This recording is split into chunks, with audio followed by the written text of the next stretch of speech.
Hello, my name's Alan Pang. I just want to give you an overview on the process when applying for jobs with a few years of experiencing, ranging from hospitality to retail to financial institutions to the legal sector, the trading marks to innovation, automobilization.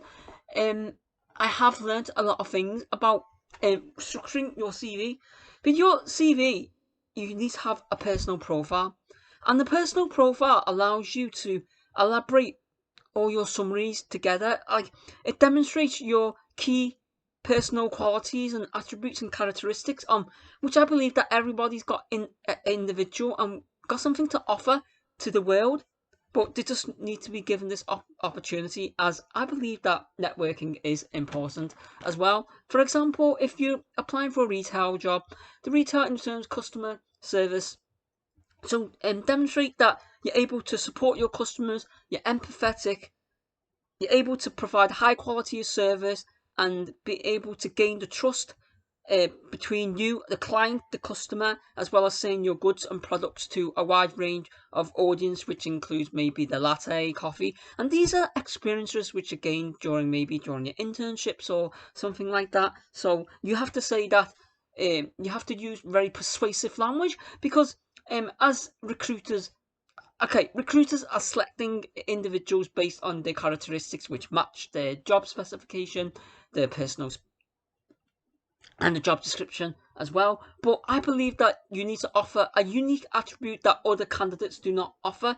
Maybe you're empathetic, maybe you like to help the community, you volunteer, you help the homeless, you help the people with mental health associated issues, for example. These kind of voluntary work or helping joining things like the Samaritans or things like that. These are beneficial because it shows that you're just not just compassionate about you're applying for, you're compassionate about helping people. And in an organization, they're recruiting people which offers a certain diversified talent and the aspect. So this is your summary, and then you've got your key skills. Your key skills might include business skills, or might include soft skills and the hard skills and technical skills as well.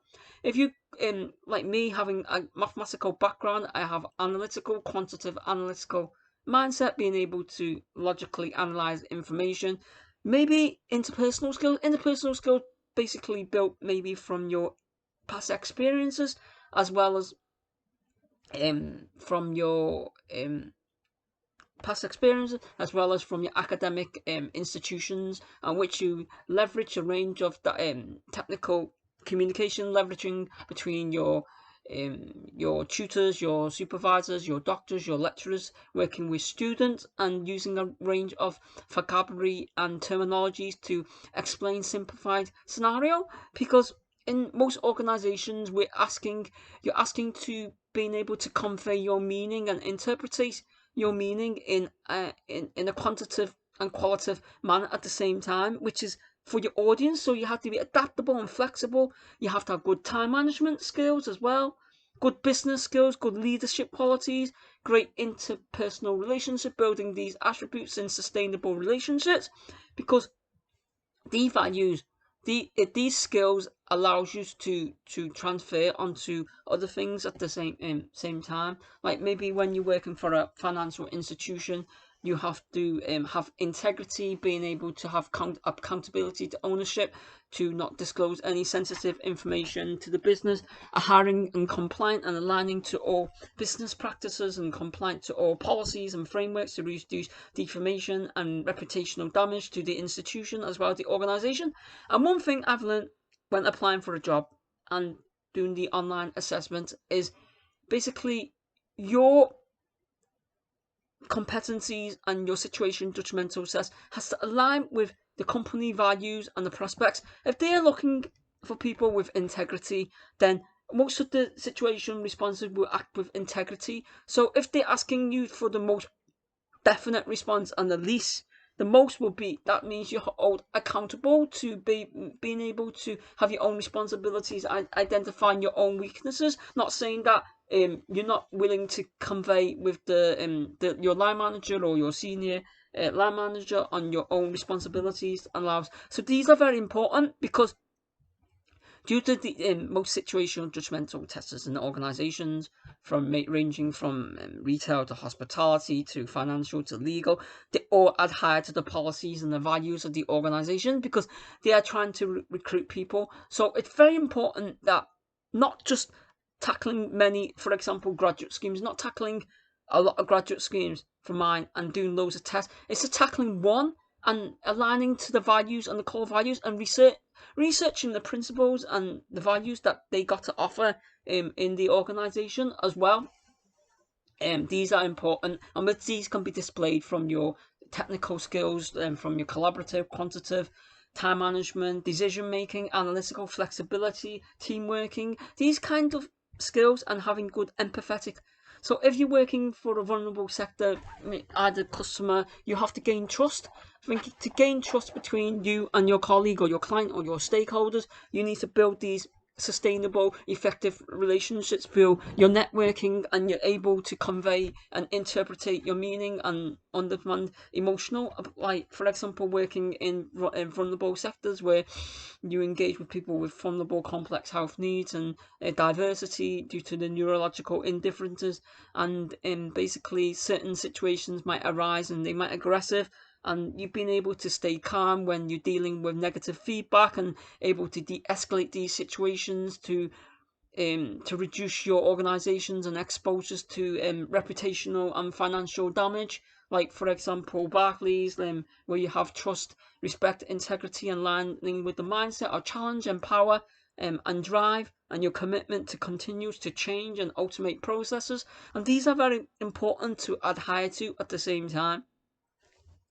So now, after explaining all these ideas and why it's important to put on your business, your hard skills and your soft skills that align with the values of the organization. So if you're aligning for a legal sector, you need to have legal policies and compliance to legal policies. Financial institutions, like financial institution risk defamation, defamation of market competition, things like whistleblowing, that kind of thing, money laundering, acute money laundering, understand the risk and the concepts of how to manage these risks. But if you're applying for maybe a customer advisory position, you need to be empathetic, you need to be able to communicate your ideas effectively to engage their trust to sell your products. So these are very important. So now we move on to your academic and your work experience. If you're applying for an academic role or your experiences, you align them into chronicle order. If you have a postgraduate degree, you put your postgraduate degree, and your institution, you apply through the demographic of the institution and the skills that you've learned.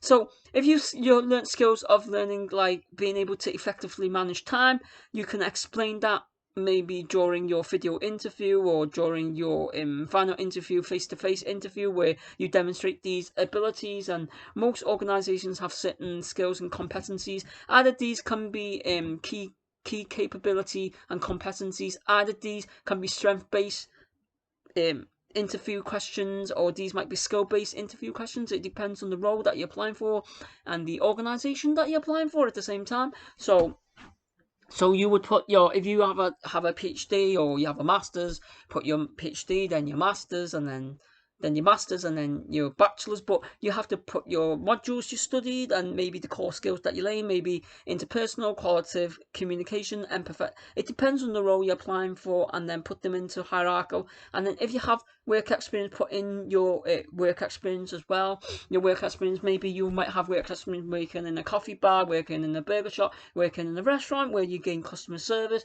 You can apply basic 4 points, and these 4 points, but these 4 points have to align and refer back to your personal profile, where your profile is your objectives and your career aspirations as well, and your career horizons to communicate your ideas effectively. So, for example, you're applying for a customer advisory position in a financial institution.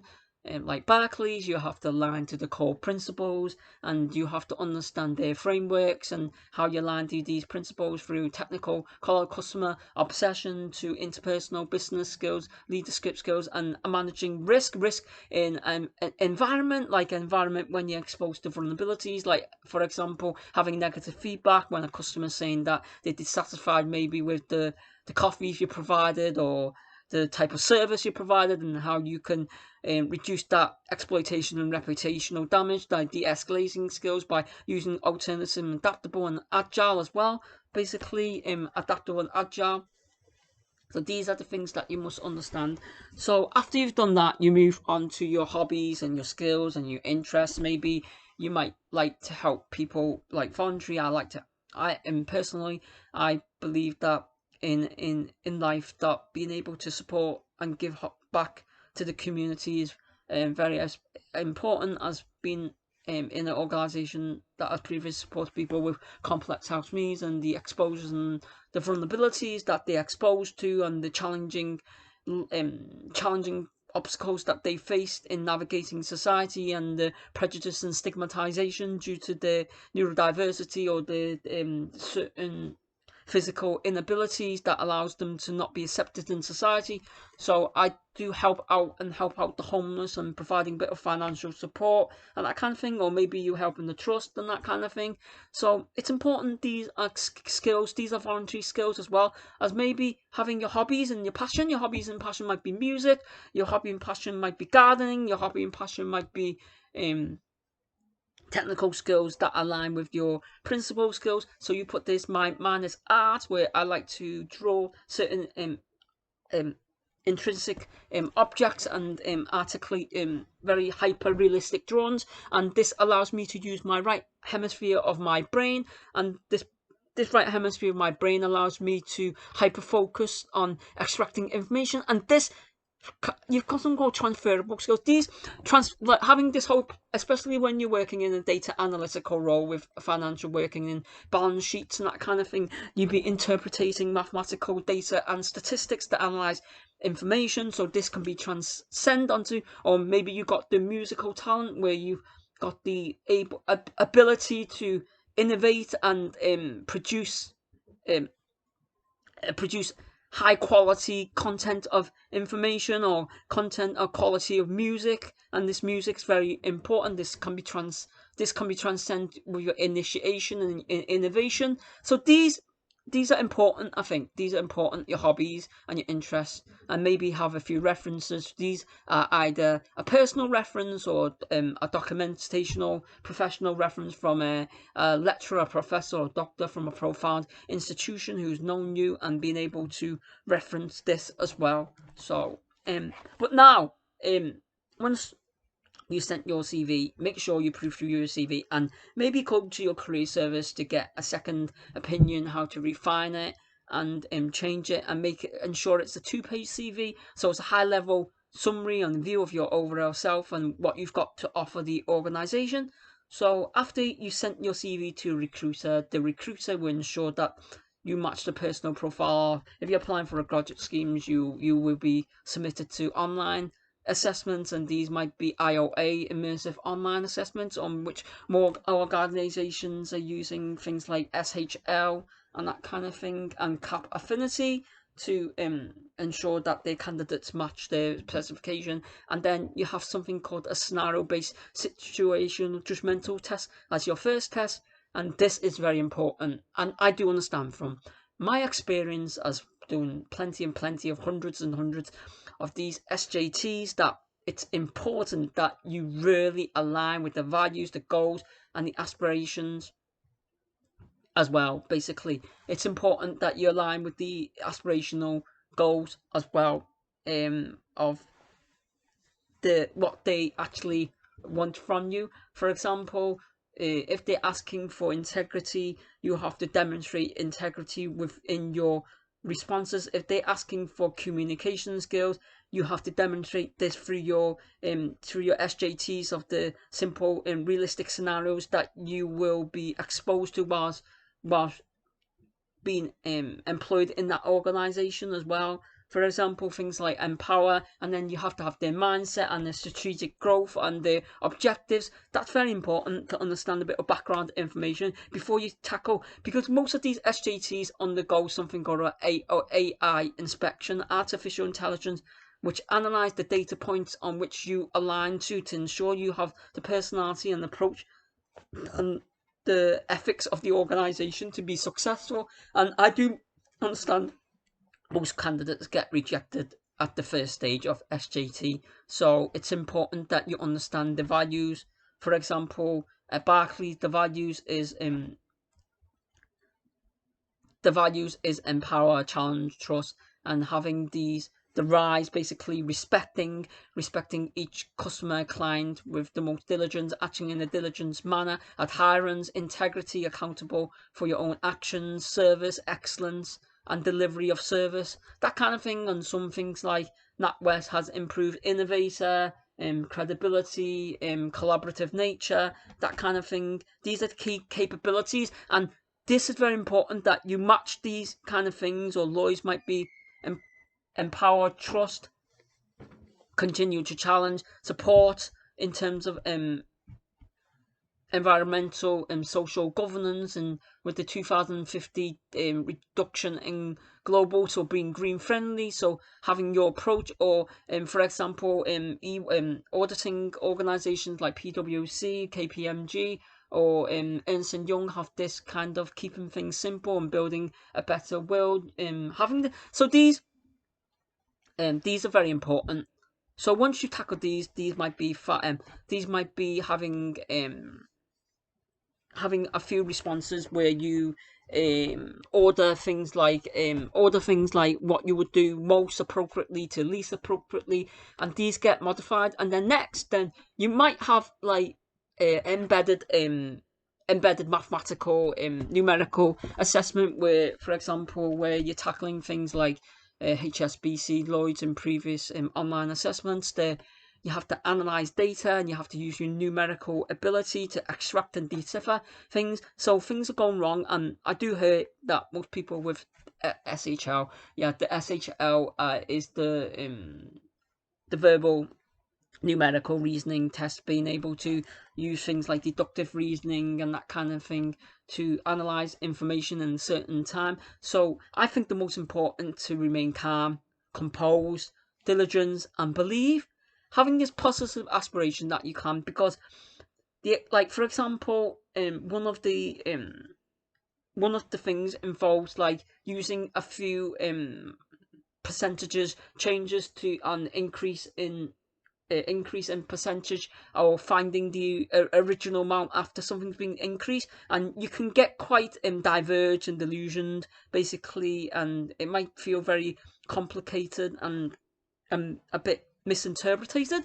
So remain composed. That first work from the data and the numerical information provided. For example, if there was, after there's an increase, there have been 350,000 people in the organization, and then 15%. So to find that, you just divide that by 1.13, because it's been increased. So you find the original amount in year 1 to year 2. So it's understanding these, be able to know your mathematical principles and ratios and fractions inside out, to understand how you can work out the original from after something's been increased or decreased, and working percentage changes. And these are very important, using your mathematical principles to find out the algebraic expressions. Like, for example, you might have in the first quarter, second quarter, third, fourth, and you find in the first and second after it's been increased. So basically, x is the original value, and then the percentage after increase, and then add them up, and then use a bit of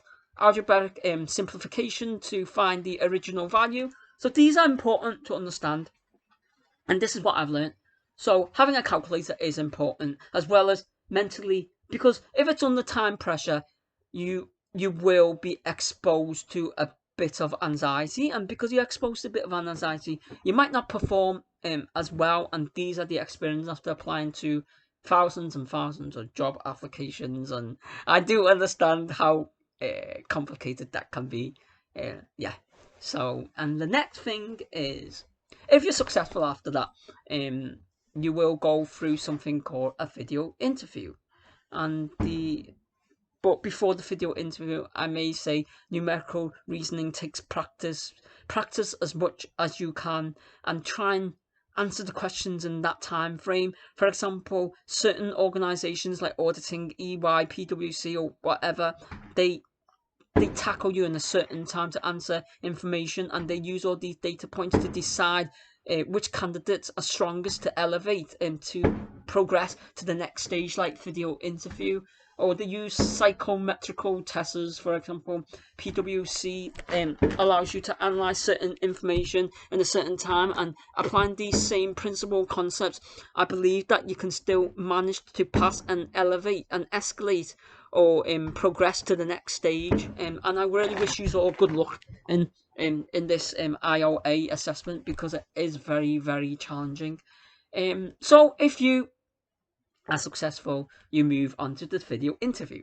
And the video interview will really be important. It's your ability to sell yourself, your ability to project yourself to the organisation on what you've got to offer to the organisation as well, and how you portray yourself. And that's very important, because it might be a competency base where they ensure that you align to the principles and the values of the organisation. If you're applying to the mindset to challenge the growth, if you're applying to the key critical abilities, give things that how you use innovation, how you use collaboration, how you're being empathetic, that kind of thing. And these are time responses. So ensure you got a background. Okay, have a script or notes or a few notes beside you, and then read off the note, and practice is very important. Slow down. Yeah, I've been told feedback. I do have a bit pedantic in my speech and how I communicate my ideas, and I do reduce and process the information. Read, very important to read the question and to research the organisation. Research the organisation, to hierarchical, to the organisation, to how they operate, to the strategic goal, because this means that you're passionate about the organisation and you really want to work for the organisation as well. So yeah, and then you might have a skills based interview, or a strengths based interview where they align with your strengths. If your strength is analytical, you're able to interpret information in a diligent manner to able to convey these meanings, either using your technical programming skills like SQL, HTML, Python, SQL to extract information. For example, you're using structured query language to extract information to convey this meaning. You might have technical color, you might have technical in JavaScript and writing HTML to provide high resolution websites to convey to senior managers. These kind of skills that are very important as we're moving into a digitalized world where we're working in a hybrid environment, and hybrid environment is working remotely basically, and having the accountability to still perform and execute certain diligence tasks in a professional manner, and convey this to your line managers, your senior managers. And understanding about the organisation and ethics is very important. But slow down when you speak and dress appropriately. If they're asking to dress smartly, then dress smartly, because the representation and how you portray yourself can have an external image on the organisation as well, and understand all about the policies and the risk, and maybe spend your time to network, and networking is important. Maybe you have colleagues or clients or individuals or people that you know who work for the organisation. Spend time to maybe interview them and ask them questions what it is like to work for the organisation. So when you apply your interview technique, you can incorporate this. For example, as being exposed in the organisations that support people with complex health needs, I was able to answer questions and in dealing with people with vulnerabilities. So these are my exposures, or communicating with people. If you worked for a financial institution, or you've got previous colleagues or clients or friends or partners which have worked for that organisation, maybe get a bit of background on them. I know it's very important that they cannot disclose certain information due to policies and certain controls and frameworks within the organisation, but it's important to have a go. So the next stage, if you're successful, and it's very important, and not many people reach the assessment centre, but certain assessment centres allows you to do business case studies and having a few motivational strength-based interviews.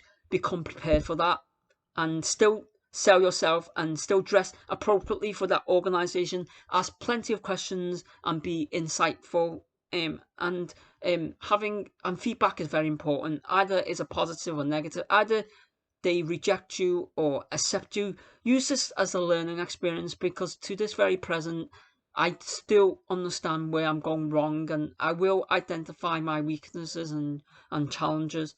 And at the assessment centre, they might ask you certain questions, and you have to have this institution. Ensure you understand the values, the prospect, and why you want to work for the organisations, your strengths, your weaknesses. And when they ask you questions, slow down in your approach and process your responses, and use something called the STAR, on which I may incite the situation, the task, the action, the result, and the evaluation. That is very important to structure your responses. It's very important. The situation is the environment that you was exposed in, the task, that means the assignment that you was proposed with, the result, or what actions or what approach you took to alleviate or de-escalate the situation. For example, gaining feedback, how you de-escalate that kind of thing, or getting explaining technical niches and glitches, or having errors in the organizations, or maybe ask to write a proposal about the organization and how maybe, for example, RSM had security networks, and understanding about the security approaches and different ethics around the organization, and understanding their values and their business approaches to small medium enterprises, that kind of thing. So it's very important that you structure this in the STAR format. Amongst my feedback, I do still, on this very day, my negative is being able to formulate my answers, and formulating your answers is very important. Maybe ask someone to review your answers before you actually practice. Practice like me on camera and be confident. And the most important is to be yourself, because I believe everybody's got a unique characteristic they got to offer to the organization. And I wish you very, very good luck in the online, the graduate or the employees process, because it's a very challenging process and it can demean your values and your aspirations. But believe me, if you don't give up, you continue to push yourself, I believe you will find answers, and one day I believe someone will give you the opportunity, because everybody is valuable in this world. Thank you.